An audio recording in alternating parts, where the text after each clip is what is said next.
ben van de conferie van het Kortesumse fruit en haar gastronomie. En wij richten tweejaarlijks een culinaire wedstrijd in, Culinair Haspengouw. Dat de bedoeling is dat daar deelnemers uit Haspengouw aan deelnemen. Die tweejaarlijkse wedstrijd gaan wij het hoofdbestanddeel, namelijk het vlees, kiezen.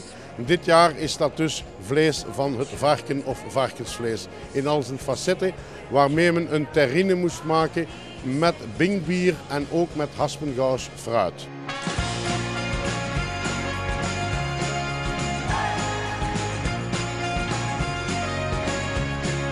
Het is heel belangrijk dat er met streekproducten gewerkt wordt, om uiteindelijk, het groeit in de streek hier, om de streek te leren kennen. En waarom zouden we andere producten gebruiken als ze voor het rapen liggen in onze streek hier.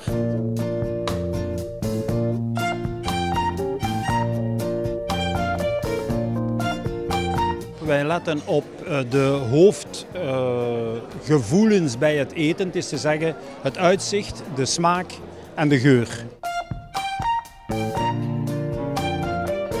Je ziet dat de mensen die deelgenomen hebben wel echt kunnen koken. Dat was zeker merkbaar, daar was niks fout bij. Daar was echt niks bij waar dat de jury zei, kijk, dit vinden we niet lekker.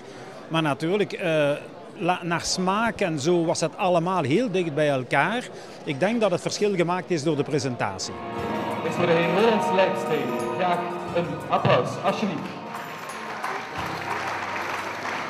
Het gerecht waar ik mee gewonnen heb is een terrine van hammoes. Van het kloostervarken. En een terrine bestaat uit room, een gelei en ham.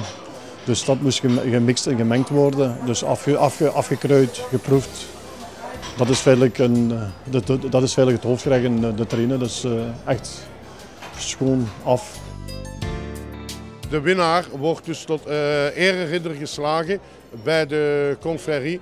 Dat geeft hem toegang eventueel indien hij wil om daar later toe te treden.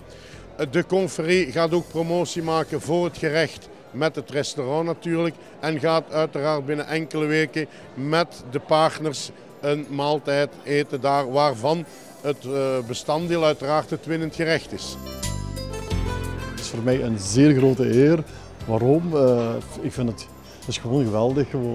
Dat is de eerste keer in mijn leven dat ik zoiets een belevenis heb en zo. En het is een eer. Had je dit verwacht? Ja en nee. Maar ik vind het persoonlijk voor mijn chef ook een heel grote eer, want je doet het tenslotte voor je chef. En dus ik had echt gehoopt in mijn hart voor hem wel. Ik vond het af, persoonlijk.